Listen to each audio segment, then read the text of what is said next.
Welcome back, everybody, for a surreal episode. This is our finale of the entire Clone Wars, everyone. It's your boy Leo Rydell here from Geekly Goods, and let's talk about this, guys. Let's not waste too much time.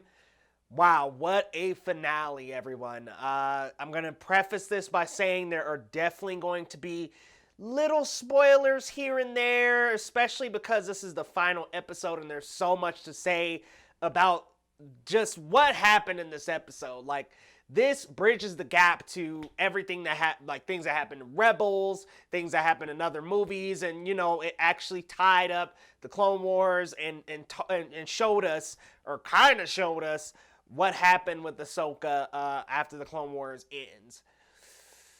Oh my goodness. Wow. Sheesh. Well, I gotta say, for the positives of this episode, I really enjoyed seeing like Maul's raw strength in this episode. Like, it was incredible to see him almost taking down, or actually taking down the entire base. So that was absolutely fascinating. It was awesome seeing him like use his force powers to overpower Ahsoka and use his raw anger and strength to get away and escape. I loved that piece of the episode. A lot of people are probably not going to like this, but I loved that Ahsoka and Rex had to escape together and they had to take down, oh my god, they had to take down the 501st. And that was, oh my god, it was so emotional. I'm trying not to cry, but I definitely was teared up and crying during the episode. It's so emotional because we have been seriously tied to this battalion since the beginning of Star Wars, Clone Wars. So it is absolutely upsetting to see this happen. Like, to see that they have to get rid of the 501st just to make things happen, just so they could escape. That was, oh my god, that was so upsetting to me. Like, it's so bittersweet because you know that they have to do it in order to escape Order 66, but you don't want them to kill their brothers. Jesse, everyone. Oh my goodness. Like, this episode is on a whole other level of emotion than the other episodes. It's got that same great cinematic look from the previous 3 episodes that we've seen. The last 4 definitely need to be married into a movie and released in theaters or on video on demand or even on Disney Plus as a special, because this was an incredible last 4 episodes. We got to see this amazing arc of character, not only Ahsoka, but we also got to see it in Maul and in Rex, and it was just incredible to see not only just the story arcs, but also the amazing CGI and animation.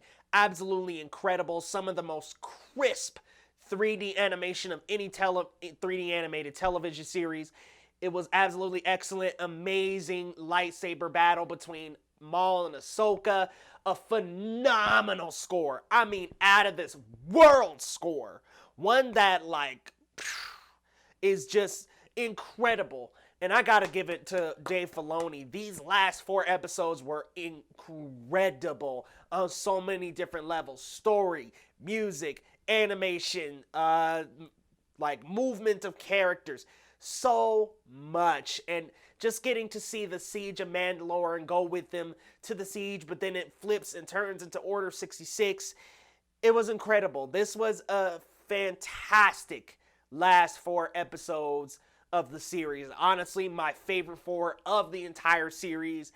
And the way things concluded was just so emotional and so heavy on the heart. Now, I do want to give you guys another warning.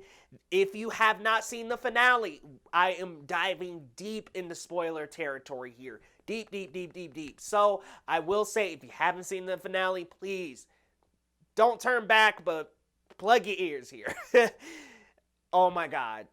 Just to see the fact that Ahsoka and Rex went and buried the clone troopers that had been killed in the 501st, and during their funeral, Ahsoka drops her lightsaber to the floor in such a beautiful, amazing moment.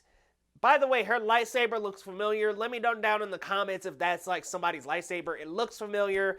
I know that Luke gets Anakin's lightsaber, so I know it's not passed on to Luke, but does that look familiar to you guys? Please let me know down in the comments. I was so emotional, so caught up that I probably missed out on a couple Easter eggs, and I'm going to go back and rewatch this episode because there's so much going on. But going back to the conversation, just the last sequence was absolutely incredible. Incredible. Like, honestly, I'm going to start with Ahsoka being able to move Maul's carrier on her own. So Maul was escaping, and she's pulling him with her force pull, and I'm like, oh my god.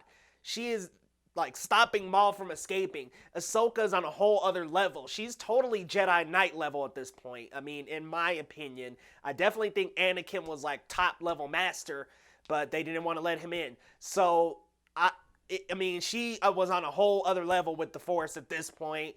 It was incredible to see her power budded so like amazingly to that, like I said, she could hold Darth Maul's carrier back. And then after that, her and Rex escaping happened to unfortunately kill the clone troopers. Escape. They, give them a great memorial, set up a memorial, and unfortunately put their heads on spikes. It's so sad because the camera pans over the grave of clone troopers, and we finally stop on Jesse. And I'm just like, oh my god, that was another clone trooper who we were so attached to, and it's so sad to see his demise like this. It's so sad to see any of their demise like this. So it was just an incredible episode.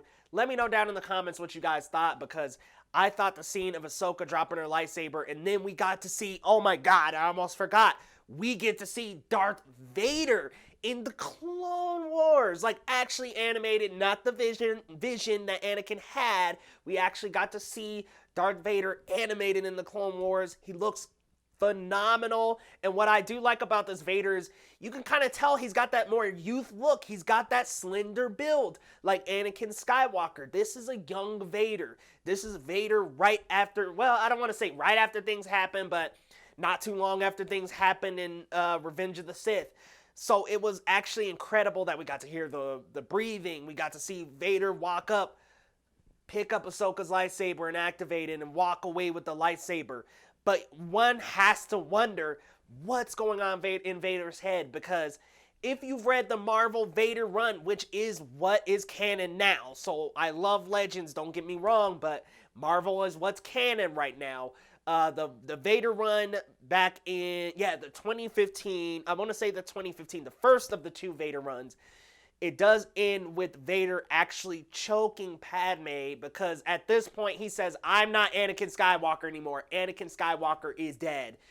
So one has to ask themselves in that moment, are you still a little piece of Anakin Skywalker, or is that all gone? And for me, in my opinion, just knowing Vader and knowing from multiple storylines, I think he was gone at that point.